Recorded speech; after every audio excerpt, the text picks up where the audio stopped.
My name is Lon Bless, and I will be talking on the disadvantages of a free market healthcare and solutions. According to an article by Forbes, the American Medical Association has a confirmed perspective on universal healthcare. Instead of providing free or low-cost coverage to everyone, the group prefers a different approach called healthcare for some. With this approach, private insurers would still stay in business and be available to those who need it. However, lower income or those diagnosed with specific serious health conditions would have access to government-funded care. Essentially, it would be an expansion of the current Medicaid system with a few additional caveats. The number one disadvantage is that healthcare simply does not fit the free market model.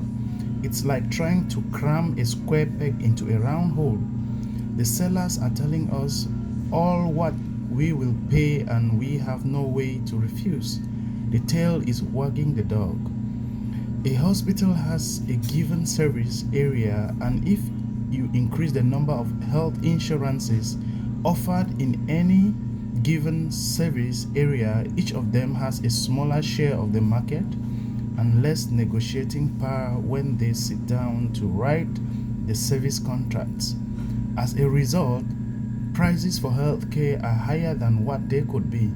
The only way to rectify this is for there to be a single dominant insurance group in each service area that can use its buying power to leverage better prices. Then the buyer is in control of the sale as it should be. Single payer is the only way to do this.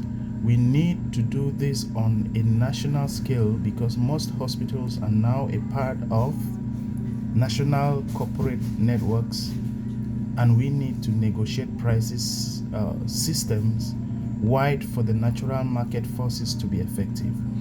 We need to buy in bulk, leverage our buying power to force a discount, and then share the savings with the individual policyholders. Free market healthcare has other disadvantages as well. As we mentioned above, private health insurers can control their benefits and their risk pools, but rarely can they control their basic cost. There are simply too many variables. The recent dispute between Anthem and Exeter Hospital is a good example. In that conflict, Anthem wanted Exeter Hospital, the most expensive hospital in the state, to decrease the cost of its services. Exeter Hospital refused to lower the cost of its care, and the contract between the two parties was terminated.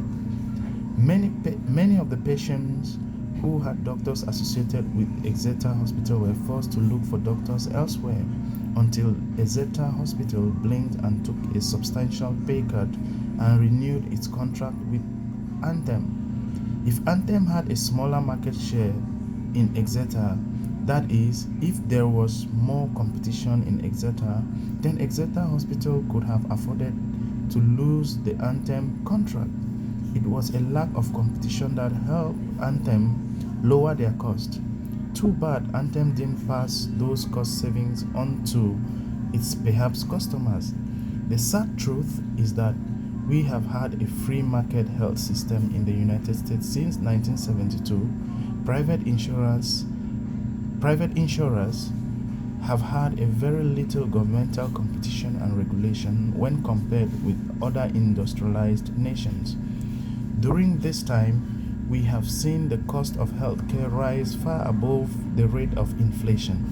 At the same time, the United States has seen a decline in coverage and overall care of our citizens as a number of uninsured has grown over to 50 million people.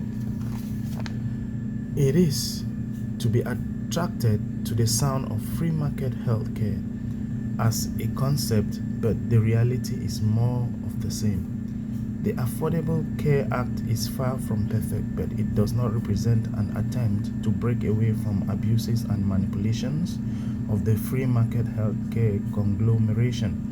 We should keep the positive money savings elements of Obamacare and use those elements as a foundation for improvement. A truly workable, affordable, and comprehensive healthcare system is not going to come from the Democrats or Republicans, but a concerted effort from members of both parties working together with all possibilities on the table, including governmental options and oversight. The healthcare system needs the coordinated effort of both these entities to break out of the bloated, expensive, and wasteful mess it has become.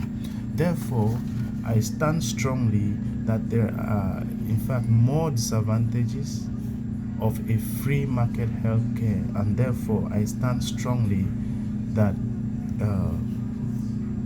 I make my point clear that these disadvantages makes me to bring forth this argument to say that there are more disadvantages of a free market healthcare than the advantages that it has. Thank you so much.